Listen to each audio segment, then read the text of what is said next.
Hey there, and welcome to The Explainer. So, if you play recreational Padel, you've almost certainly hit that wall. You know the one, that incredibly relatable, deeply frustrating plateau. You're out there every single week, you're hitting 1,000 forehands against the glass, and yet your win rate is just completely stuck.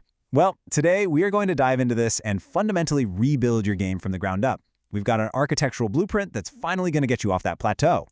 Let's start by asking kind of an uncomfortable question. Why do you lose to worse players? Come on, you know exactly who I'm talking about at your club. Their technique is, frankly, nothing special. Their smash sits right up. Heck, on a good day in the warm-up, you easily out-rally them. But then the match starts, and somehow you lose. No way, right? But here's the truth. They aren't beating you with better strokes. They are beating you with better decisions and better positioning. They're simply better at playing the game of Padel. And that brings us to the defining mantra of our explainer today. Points are mostly lost, not won. Seriously, if you watch any amateur match closely and literally just count the points, you are going to see that the overwhelming majority of them end with a mistake. It's a ball dumped into the net, a wild smash that flies out of bounds, or somebody caught completely out of position. Matches just don't end with those spectacular highlight reel winners. They end in unforced errors. So to actually start winning, you need a fundamental mindset shift. On one side, you've got cheat points. These are the gifts, the unforced errors, the panics. On the other side, you have expensive points.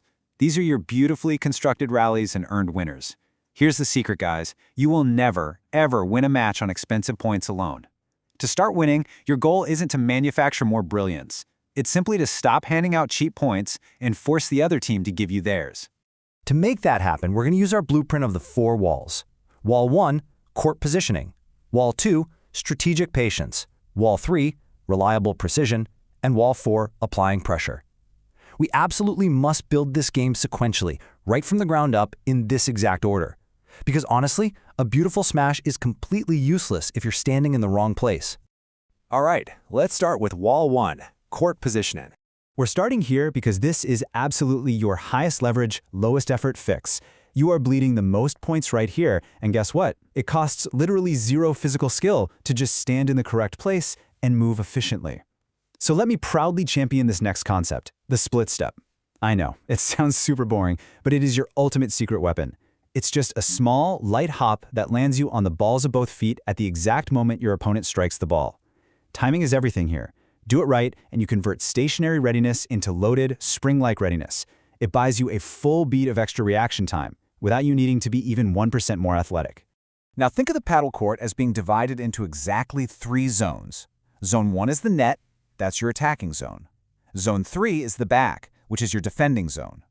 And then there's Zone 2, the transition zone, better known as no man's land. That's the middle of the court, and my warning to you right now is never ever plant your feet here. The transition zone is a place you move through to get to the net, or retreat through to get to the back. It is never a place to live. And the reason we completely avoid that middle zone? It's just simple physics. The team at the net is playing downhill. They get to hit the ball downward, taking time away and covering the angles. The team at the back is playing uphill. They have to constantly lift the ball up to defenders who are just waiting to volley it right back down their throats. It's a structurally unfair fight. In doubles paddle, the team that controls the net wins the large majority of the points. End of story. But wait, you can't just sprint to the net all by yourself. You need the invisible rope. Remember, Padel is a doubles game. Pairs bleed so many points when one player pushes up and the other stays back, creating this awful stagger, or when they drift apart and leave a massive gap right down the middle. So imagine a short rope tying you to your partner's waist. If they move up, you move up. If they slide left, you slide left. You have to move as one connected unit, completely eliminating those easy gaps. Moving right along to wall 2, strategic patience. Because once you're standing in the right place and moving with your partner, the very next biggest leak in your game is terrible decision-making. Once you have your positioning down, you absolutely must follow the point construction ladder. Step 1, neutralize when you're in trouble. Step 2, build when you're even. Step 3, attack to gain an edge. And Step 4, finish when they give you a weak ball. The main reason amateurs miss so many easy finishes is simply because they skip rungs. Attempting to hit a spectacular winner from the neutralized rung, deep in your own corner, practically guarantees an error. You have to climb the ladder in order. To help you climb that ladder smoothly under pressure, you really need pre-decided defaults. When you're improvising under time pressure, you panic. We all do. So decide your responses right now. If you're pushed deep, your default is a lob. If you're hitting a mid-court ball while moving forward, drive it cross-court. If you get a low volley at your feet, block it deep. And if you get a high sitter, okay, that is your finish. Having these defaults programmed turns a chaotic rally into calm, repeatable Padel. And speaking of defaults, here's a fantastic defensive tool, the Chiquita. Alongside the deep reset lob, the Chiquita is literally the ultimate patient weapon in a war of attrition. Instead of lifting a ball just to get it smashed back at you, you slide a soft, low ball right to the net player's feet. Now, I know it feels totally counterintuitive to hit softly when you're under pressure, but it completely neutralizes their attack. It forces them to pop the ball up, giving you the perfect invitation to take back the net. All right, let's step up to wall 3, reliable precision. So now we know where to stand, and we're choosing the right patient shots, but we need a reliable, repeatable way to actually hit them. Let's talk volleys. The amateur urge is to take this huge tennis-style swing and try to absolutely crush every single volley. But the correct technique? Block and place. You want a really compact block with minimal backswing. Just use the incoming pace of the ball and redirect it deep and low. Honestly, trying to smash a low volley is exactly how you end up floating the ball and handing the net right back over to your opponents. Next, let's demystify the glass. Beginners tend to completely panic when a ball flies past them, but the glass is actually your defensive best friend. First, let the ball pass you. Give it room. Second, turn sideways and track it. Third, just wait for the rebound to come to you, right into a comfortable hitting zone. And fourth, play it deep. Stop seeing it as a threat and start treating the back wall like an extra player whose only job is to slow the ball down for you. And when you're starting a point, please remember this. The serve is simply an invitation to the net. Because the Padel service underarm, it is absolutely not about raw power or hitting massive aces. It is entirely about placement and buying yourself the precious time you need to run up and join your partner at the net. Serve, move in, take the net. It is hands down the most underused free advantage in the game. Okay, that brings us to our final section. Wall 4, applying pressure.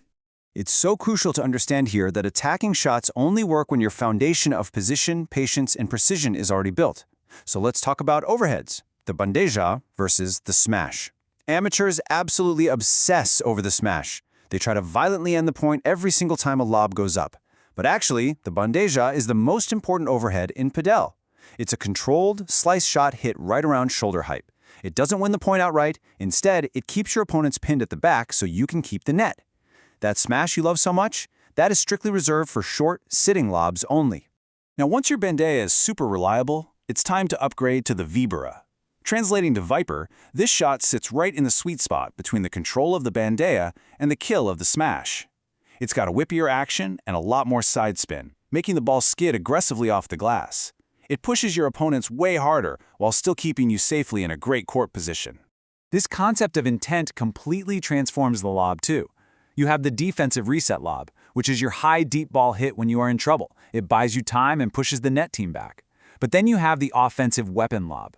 This is a deliberate, highly disguised lob hit right over crowding net players that flips the net instantly. Moving forward behind a really great lob is literally your ultimate passport to taking control of the point. Finally, we have to talk about the mental game, specifically the deciding golden point at deuce. Guys, play your level, not your nerves. On these massive game-deciding points, the temptation is always to try some heroic, low-percentage gamble just to escape the pressure. Do not do it. Reach for a boring, reliable, high-percentage shot. Keep the ball deep, let the pressure work on the other team for a change, and let them be the ones to make the unforced error. So ultimately, our entire thesis comes down to this. Stop hitting and hoping. Go play better paddle. You really don't need to hit the ball any harder than you do right now to get off your plateau. You just need to think clearly, eliminate those cheap unforced errors, stay connected with your partner, and respect the four walls. Remember, calm comes from competence. I'll leave you with one final question to think about. Are you ready to stop hitting and start playing? Next time you step onto the court, just forget about those spectacular winners. Find your lowest wall, fix your positioning, play with patience, and watch how quickly those frustrating opponents start losing to you. Thanks so much for joining me on this explainer. Now go out there and build those walls.